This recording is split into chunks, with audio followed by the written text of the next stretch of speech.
From Gospel of Truth, we changed our name to Burning Church because during the time of false teaching and false practices that is happening in the Philippines, that's the name that God gave to us. I think 2000 is the peak of that situation, that all kinds of false practices, false teaching. When God gave us the word, the gospel of truth, we keep fighting for the truth. We keep fighting the false doctrine, false practices, until they threaten us that we will die, we will experience accident if we disconnect ourselves to them. But God gave us courage to move out from the previous move that is no longer moving.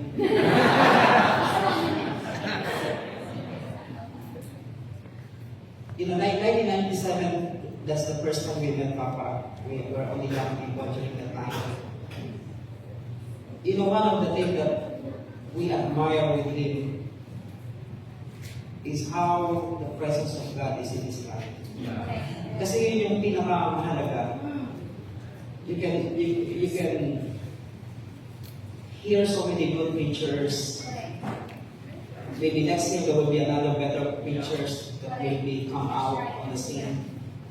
But the one who carry the presence of God is what we need to look upon. Especially those who, one of the teaching that really touched our hearts is the teaching about intimacy with the Holy Spirit. Because we can have all the teachings everywhere, but to have a relationship with Him is what will really carry us through. During the time, we experience all kinds of persecution until we come to a point that we are not moving out from our place. Yung takot ba ng ma-aksidente ka na? We just stay in our place for a year. Until God put in our hearts, now it's our time to move out and carry and spread what God put into our heart. So after 23 years, then we talked to Papa about changing the name, and he said that's the good name. That's the race that God gave to us now. We need to don't just change the name because you don't like it. Change the name because God gave you that mandate to build a Burning Church. Amen? Let's open our Bible in the book of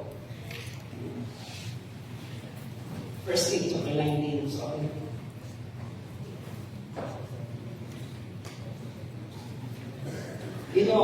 We have no problem. May problema ba kayo? Sino rito may problema? And we have no problem. Maybe challenges you have, but we have no problem. We don't have persecution. Who persecuted you? Nobody.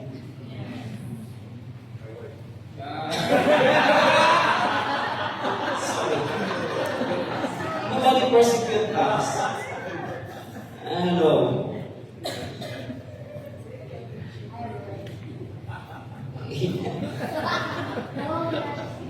First Kings chapter 19.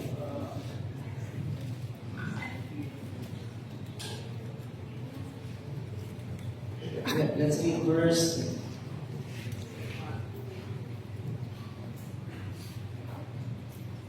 In verse 19. So he departed from there and found Elisha the son of Shaphat while he was plowing with the 12 pairs of oxen before him, and he with the 12. And Elijah passed over to him and threw his mantle on him. He left the oxen and ran after Elijah and said, "Please let me kiss my father and my mother, then I will follow you." And he said to him, "Go back again, for what have I done to you?" So they turned from following him and took the pair of oxen and sacrificed them and boiled their flesh with the implements of the oxen and gave it to the people, and they ate. Then he arose and followed Elijah and ministered to him.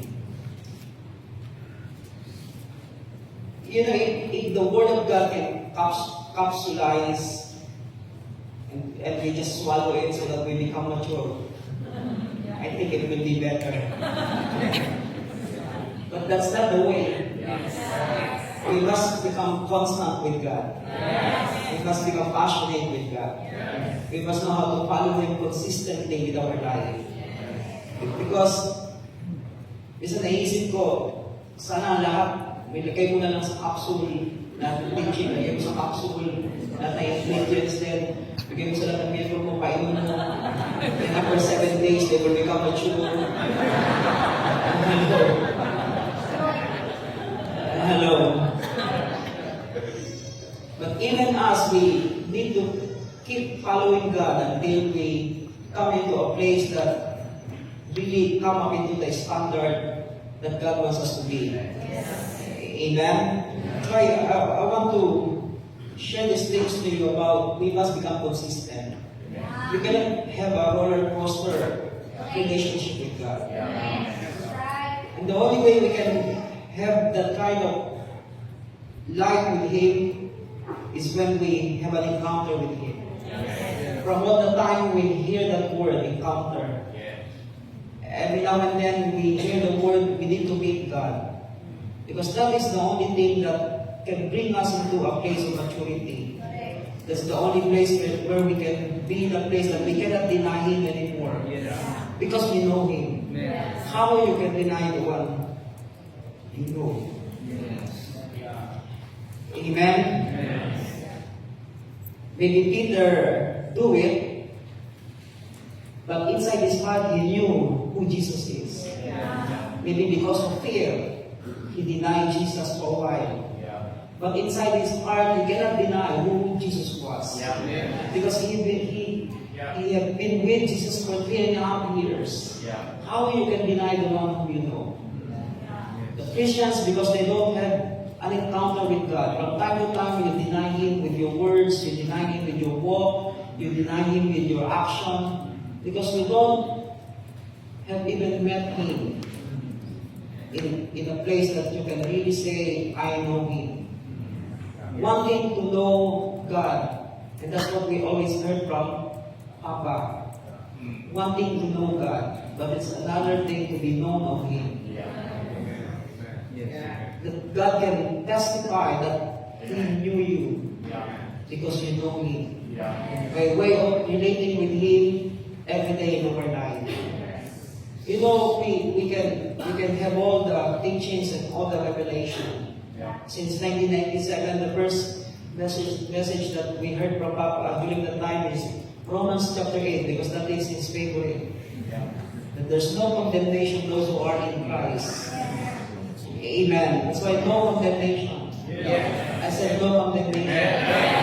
Amen. That's why don't condemn yourself. I said don't condemn yourself. Every time we commit some mistakes, that's the best time to come to God. I said that's the best time to come to God. Because He is the only one can correct you. He's the only one can help you. Nobody can help you. Even your sister in Christ, they cannot help you. They will criticize you more. But God will help you. Why? Because He cannot condemn you. How He can condemn you if He is the one who died for you? I said He is the one who died for us. So He cannot condemn us.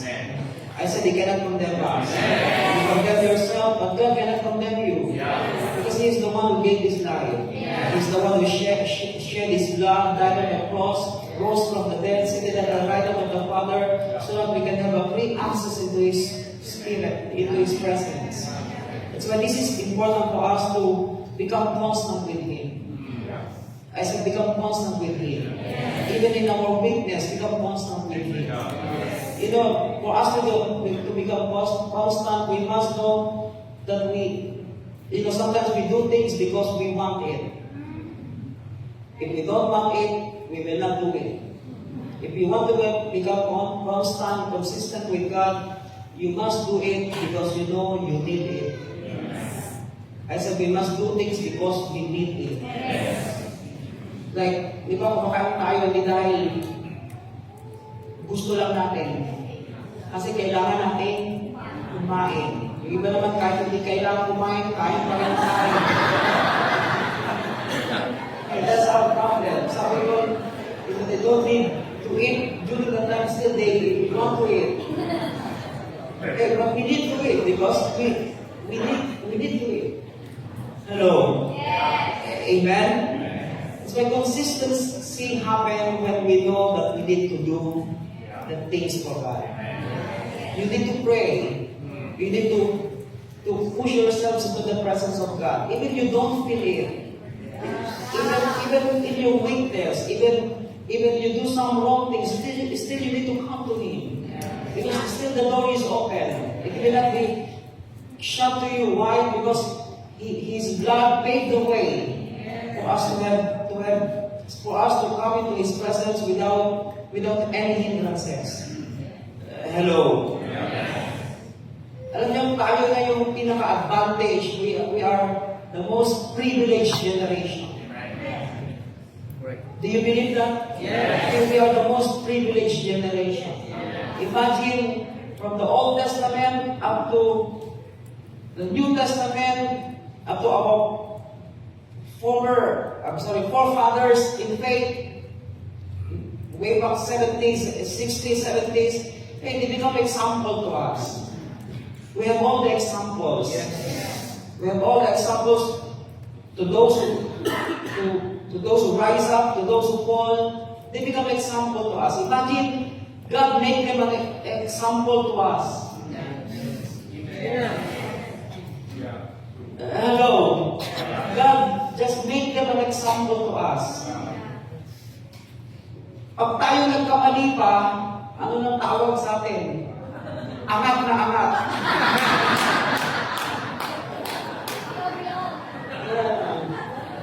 We cannot use that word. Ano niyo ang word na angat?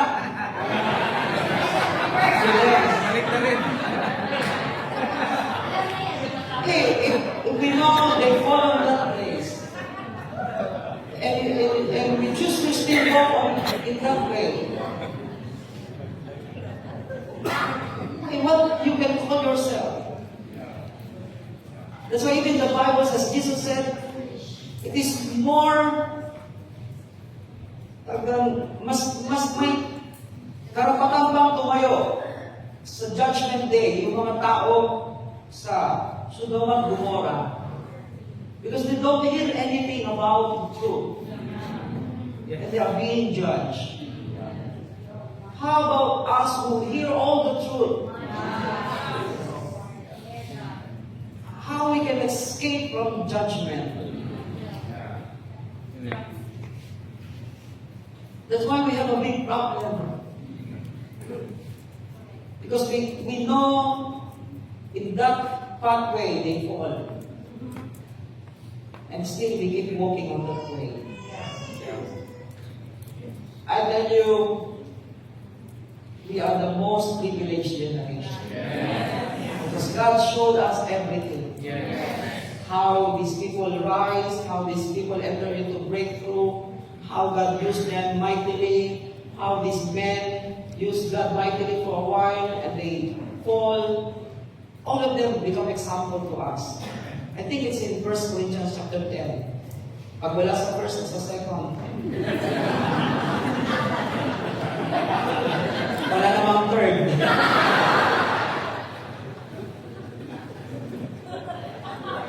Sa wakas, natatawa na kayo sa akin. Okay, 2 Corinthians chapter 10.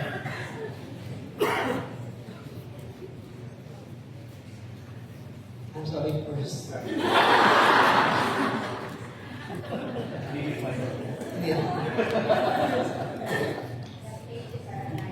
Verse 1, For I do not want you to be unaware, brethren, that our fathers were all under the cloud and all passed through the sea, and all were baptized into Moses into the cloud and in the sea, and all ate the same spiritual food, and all drank the same spiritual drink.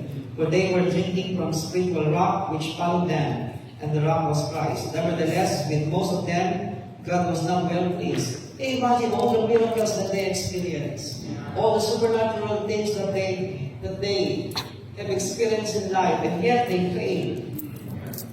That's why miracle will not guarantee you that you will cross. I said miracle will not guarantee you that you will cross. Even you experience all kinds of supernatural things, and you heal the sick and cast out demons and raise the dead. Still, at the end of the day, if you have not related to Him, still God will say, I do not know you. And you worship iniquity. And that's the most frightening scripture that you must read every day. So that the fear of God will be in your heart. Hey, imagine, these people ate food from heaven. God gave them bread from heaven. God gave them heater in every night. God gave them a centralized air condition. For 40 years, they experienced all the supernatural things. Hello, they drink from the rock, which is Christ. Hey, imagine all those things. Pag di pa kayo nagbago, pero hindi pa rin talaga sila nagbago. Hello? Hey, what's the problem? Can you figure out what's the problem?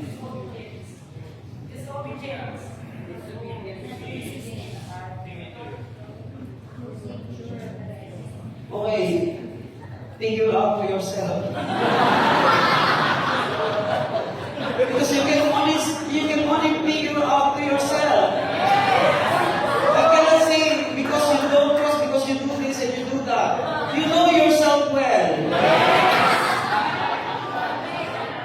And God is the one who knows you very well.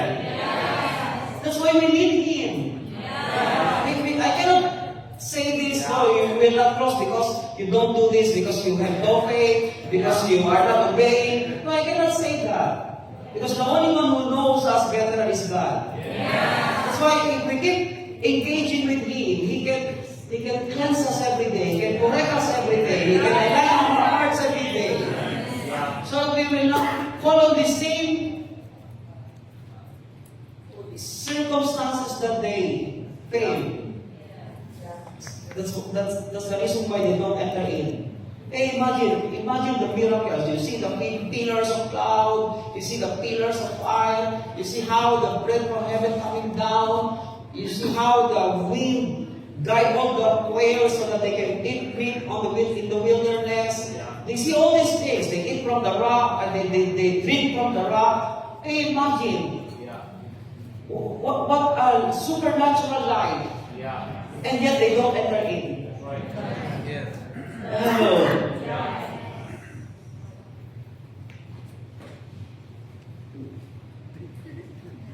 How about you? That's why we need God. I tell you, it's only God's kindness and mercy that we're still here. I said, it is only His kindness and mercy to each one of us. That's the reason why we're still. Not because we are better. I said not because we are better, that's the reason why we're still alive. It is only by God's grace and mercy, because He wants to work in us more and more, so that we will not fail Him, and we will not die in the wilderness, but we will cross into the promised land. And that promised land is not green pastures. I said that promised land is not green pastures. Green grass of home. No, it's not like that. The promised land is we can carry His life, we can carry His nature, we can carry His image and likeness. Because the plan of God from the beginning is, if we know the plan of God from the beginning, we can determine what the end will be like. And from the beginning, the Bible says He created man in His own image and in His likeness.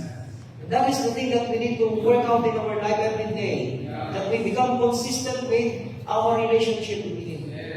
I said we become consistent in our relationship with God. I remember one day, sometimes we become busy and I said to God, Lord, I miss you. He said, he said that there's some word. It's for a long time you did not say that. I tell you, you will cry. You say you miss him, but the truth is the one is also missing him. Our relationship with him has become real. It's not, we are not just relating to him because we have a need, but we want something. Hello? Hello? That's why consistency is very important. Even number 2, we must be willing to pay the price. I said we must be willing to pay the price in our pursuit with God. Sometimes people pursue God, but they don't want to pay the price. You cannot receive the prize if you don't pay the price. And we must be clear of what we are looking. Minsan, ang problema natin, hindi natin talaga alam kung ano yung hinahanap natin. Pag di mo alam ang hinahanap mo, makikita mo. We must become clear. When God chose Saul to become a king, diba? He introduced Saul naging hari. Why? Because God always gives the benefits of the doubt. He gave everyone a fair chance. Even he knew at some point Saul will fail God, but still he chose Saul to become king. Is God fair? God is fair. Not because he sees you are good, he will choose you. He's fair. He gave us all the chances. That if we keep obeying him, then we will become better. And we will come up into the standard of God. The problem with Saul is not clear of what he is looking. Amen? God wants to give him the kingdom, but he is looking for the donkey that was lost. Isang ganun din tayo. Ang gustong ibigay ng Diyos sa atin ay yung presensya niya. Pero ang hinahanap natin yung mga bagay na gusto natin na para sa atin. That's why we must be willing to pay the price. And that price is, if you want to have a bigger price, you must pay the exact price too. Amen? That's why Elisha paid the price so they can receive the double portion. Amen? Are we willing to pay the price? Are we willing to leave everything behind? During our time, hindi pa naman ako ganun matanda. During our time, so many people want to go full-time ministry. And that's our time. They are willing to let go of everything. Today, nobody wants. I don't know. If we have all the opportunity to become successful.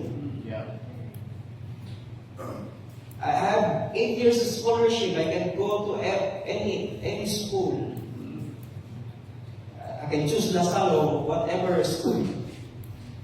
It's free. Because my father is a former military. But I choose God. I tell you, if you don't know how to pay the price, how you can have the presence of God if you don't know how to pay the price. That's why we must have a willingness to pay the price in our life. Do you want the presence of God? It's something that we need to understand that there is a price to pay. The amount of your time that you spend to Him, and how much of your time you spend to God. Alam niyo, sabi ko sa mga tao sa church, isa lang dapat yung ikatakot ng Diyos sa atin. Yung alam niya, hindi tayo hindi sa sasabihin niya.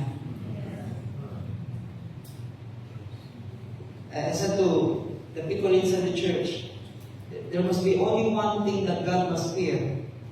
That He knew when He says something, we will obey. Di ba alam kung anong kinakatakot ng Diyos sa inyo? Kaya alam ng Diyos, pag sinabi niyang talon, tatalon kami. Hello? Okay, that must be our attitude. I said that must be our attitude. I remember what Pastor Ben shared about obedience to your leader. And we have been in that place too. We have been in that situation too. We just obey. Some of you know the teaching about absolute obedience. No question, we just obey. Diyan ang tingin ko. Pastor Cody. Absolute obedience. Pag sabi, punta ka dito, punta ka. Kahit anong oras, alas 2 ng madaling araw, punta ka ng Baguio, punta ka ng kung saan. Tawag na lang, dulos. Hanggang napunta kami sa dulo. Then you will. And then we know what obedience is about. Because we have been there. Sabi ng pastor, akitin mo yung sampol. Akit ako sampol. Palitan mo yung gulong. Change the tire of the car. Even though I don't know how to do it, I do it. Why? Because it's obedience. Why? Because it's obedience. And then we must learn obedience. And that's the price that we need to pay. I said that's the price that we need to pay. The least price that you can give is to pay tithes. But your obedience is important. Because that's the highest price. I said that's the highest price. Ngayon, mga tao sa church, konting sitwasyon lang, mawawala. I tell you, during our time, everybody wants to go full time. Everybody wants to lead their, do or die. It's like you don't think about your future. Why? Because we know if we obey God, when we obey God, the future will become better. I said the future will become better. We can put everything on the table because we know who God is. I said because we know who God is. If we don't have that kind of attitude before God, how He will give you His presence into your life? That's why we must be willing to pay the price. Amen? You know, nalala ko yung pastor namin, taubang ka ng lamesa sa harapan. I'm not offended. Kayo natauban mo kayo ng lamesa, mababait pastor ko, di ba? Because they are already born again. I'm just joking. I experienced that. My pastor turned the table against me. Throw the table. But for me, I have no offense. Hey, imagine if God told you, God will give you power to not to take offense with anyone.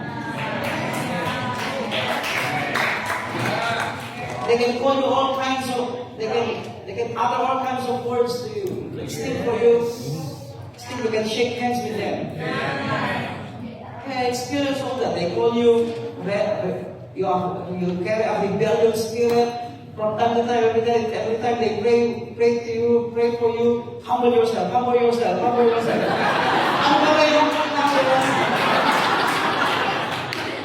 Hanggang sa kasal namin, humble yourself.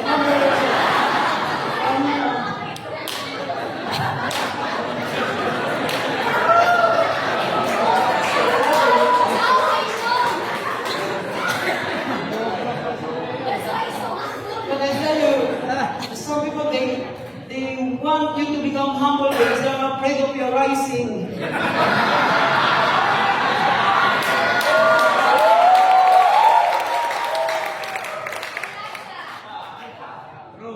I tell you, because, but the funny thing is, the one who is afraid of your rising is the one that God used into my life to prophesy to me for 30 minutes.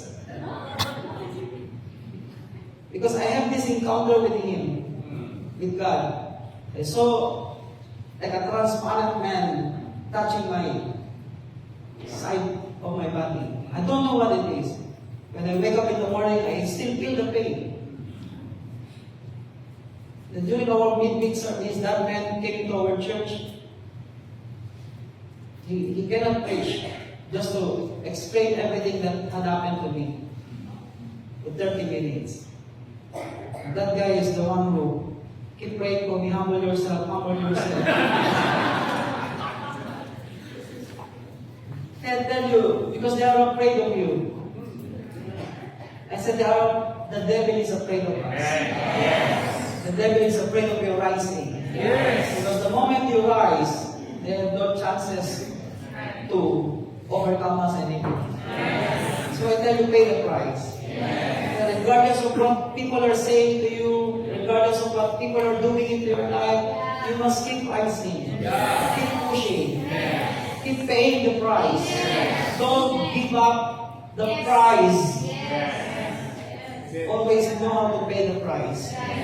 Amen? Amen. Then the last point, kasi matagal na.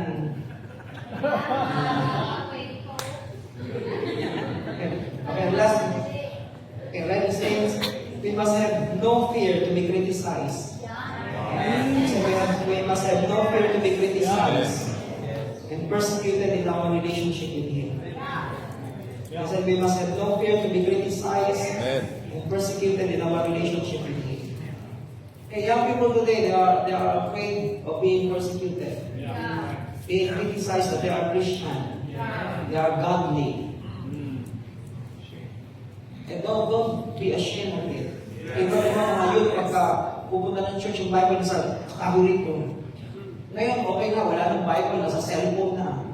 Hindi na halatang Christian ka. Hello? Hello? Why? People don't carry Bible anymore because the Bible is already on the cellphone.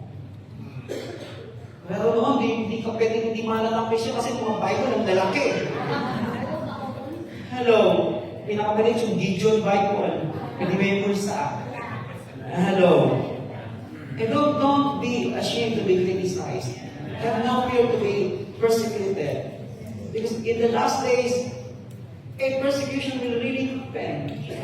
We are just thankful to God it did not happen as of now. But surely it will happen. And we must become prepared for it. We are not expecting worst day, but it's already written. I said it's already written. We must become prepared for it. That we have no fear to be persecuted. We have no fear to be criticized because of our relationship with Him. Even some people, they don't know, siya doon ang banal. Kung kailangan din lumagpas sa langit, lumagpas tayo sa langit kasi ang Diyos lagpas sa langit. Hello. Hello. That's why this is what we need to do, especially in these last days, that we are not afraid of criticism. And right these things, we must become driven with purpose in our hearts to fulfill destiny. We must become driven with purpose in our hearts to fulfill destiny. Hey, what drives you? I said, what drives you? Who drives you? Sabi na yun, Panginoon, samahan mo ako. Samahan mo pa ng Diyos, ito ka, naliligaw na, isasama mo pa siya.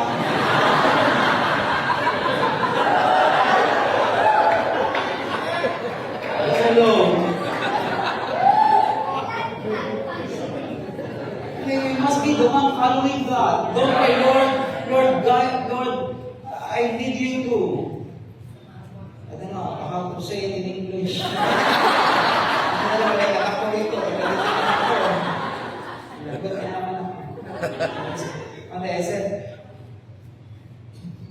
Moses have a case of murder. My daughter said, Daddy, hindi murder. Murder.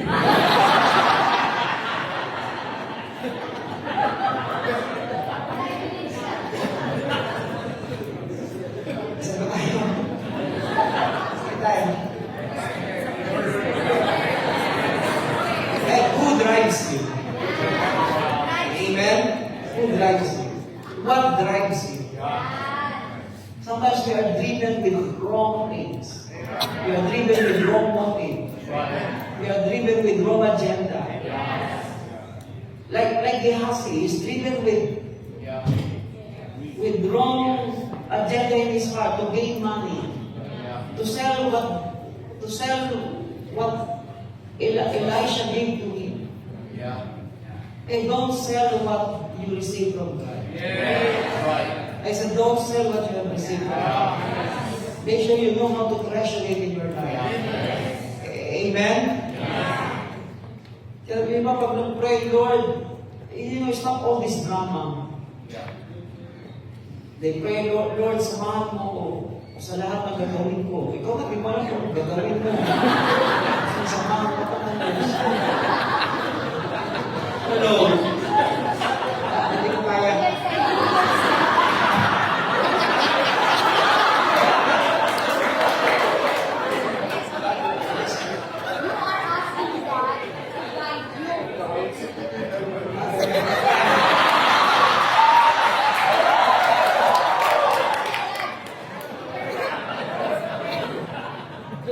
Sometimes people pray with all kinds of bubbling words. Sabi ng isa, kami ng isang gawain, sabi nung nag-worship leader, the worship leader said, Lord, our mouth is not enough, our lips are not enough to praise you. Then my wife said, kulang pa. Her mouth and her lips is not enough. Let God give you 10 lips.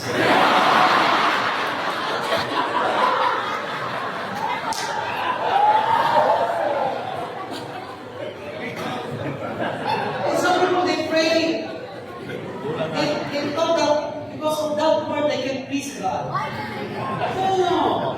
Because one lips is enough to praise Him. God will give you one lips here.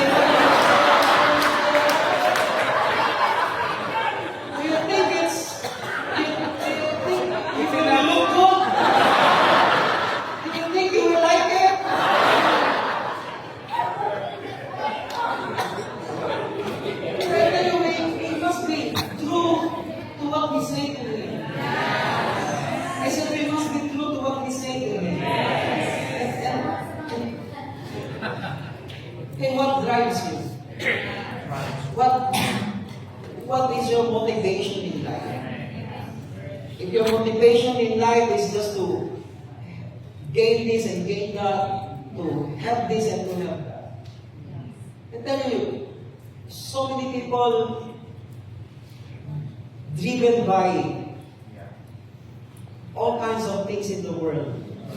But what drives us must be the purpose of God in our life. His will in our life. I will end up with this thing. Do you want God to talk to you? Yes. I said, do you want God to talk to you? Yes. Don't talk to Him about your problem.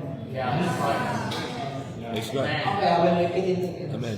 Do you want God to talk to you? Yes. Don't talk to Him about your problem. Yes. Because His problem is bigger than your problem.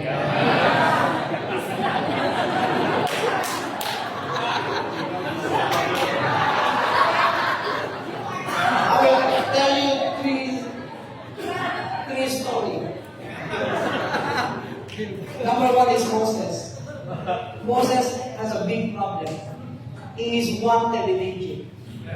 What is his case? Not murder.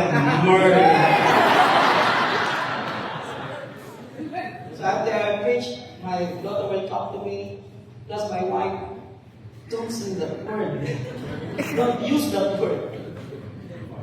Murder. That's his problem.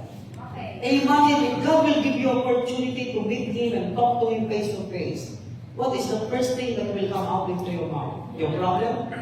Yeah. That's the reason why God ran away.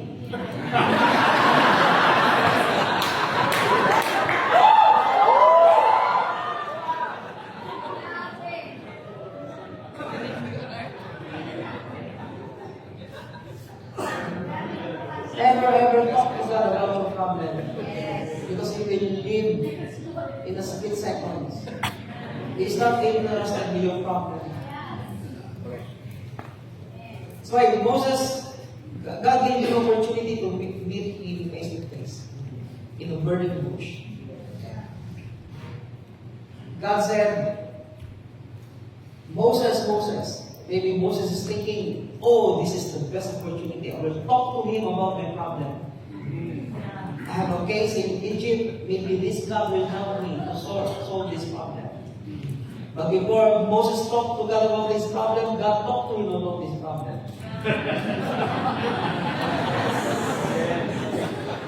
God talked to him, you know, Moses, I hear the cry of my people in Egypt. They are in slavery. They are being exploited. Being exploited by Pharaoh. I need you. I need you to help me. Hey, imagine, God has a need. God has a problem. Your problem is too little to His. So if you want to have an encounter with God, forget about your problem. I said forget about your problem. When you come to the presence of God, don't mind your problem.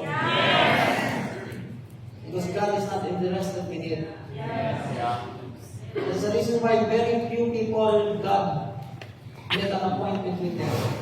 Unless they are so free to do whatever God will say to them to do.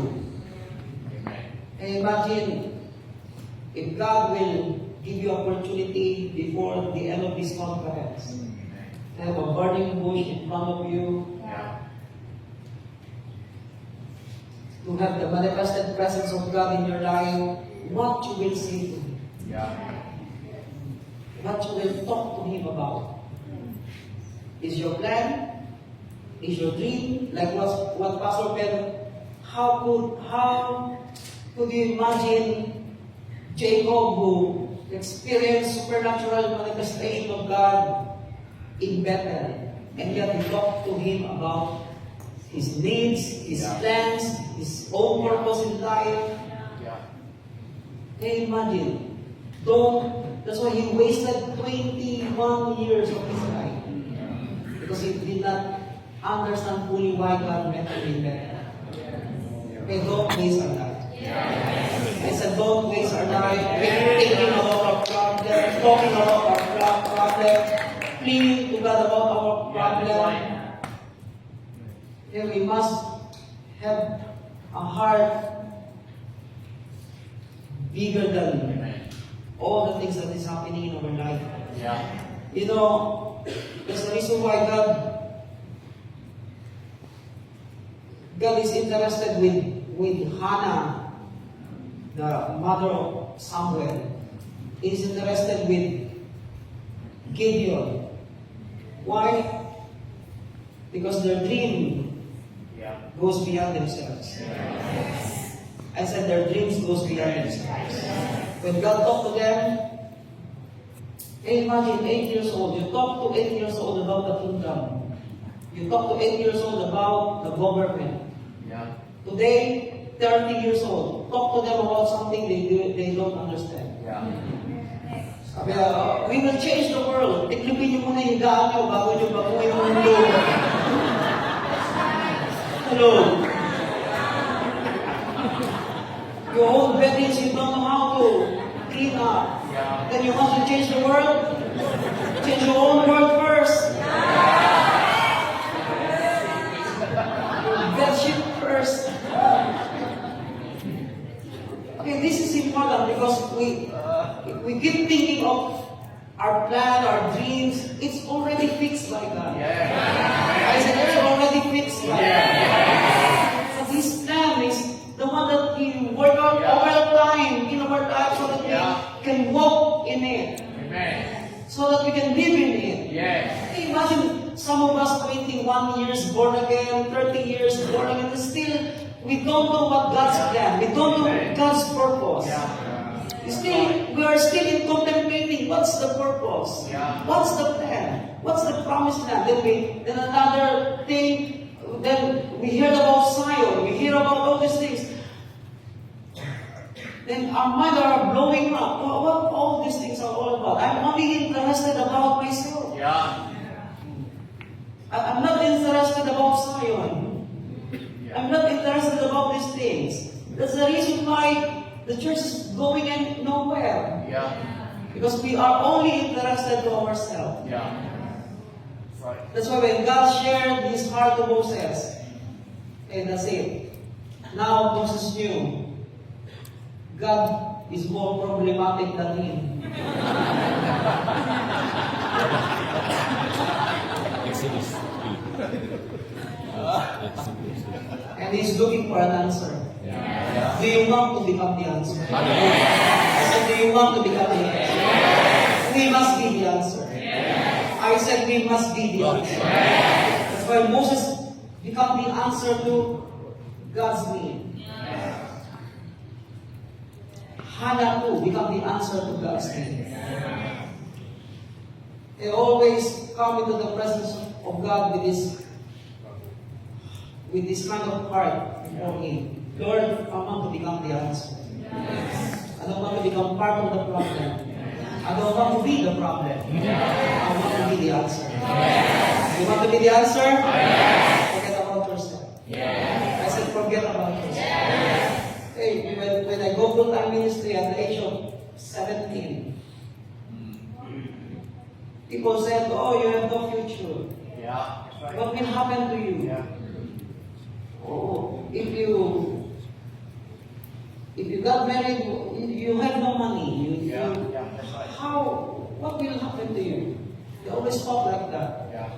I tell you, God always provides. If you put Him first, He will put you first. I said, if you put Him first, He will put you first. And then God is so good to us. You know, I believe this is the time for us to put Him first in our life. We also go through all kinds of difficulties in life. I remember my wife was diagnosed with 3 tumors on her brain. Left, right, and front. Center, sorry.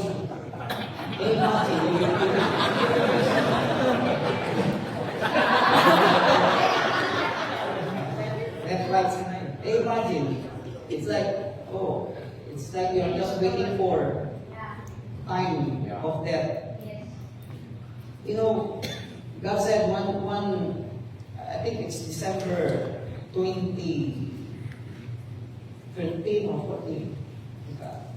God said, watch, she will be healed this night.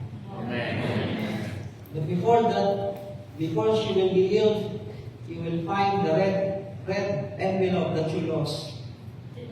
Na may lamang 50 Singapore dollar. And that's 50 Singapore dollar will become 150 Singapore dollar. And I found the red envelope. It became 150. Amen. Wow. And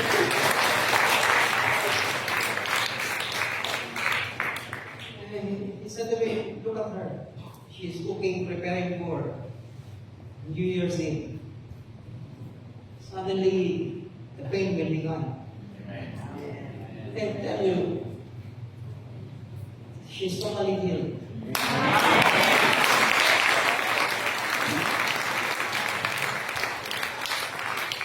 If we obey God and become the answer to God, you don't need to look for the answer. He will answer it for sure. Why we have so many troubles? Because we're the one bringing trouble to ourselves. Sometimes even the devil said, oh, it's not me, it's you.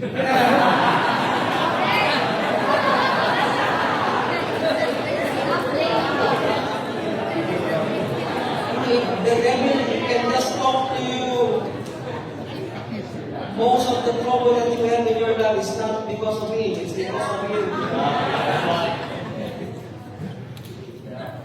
So I leave you with this word, be the answer. Amen? Say, be the answer. God bless you.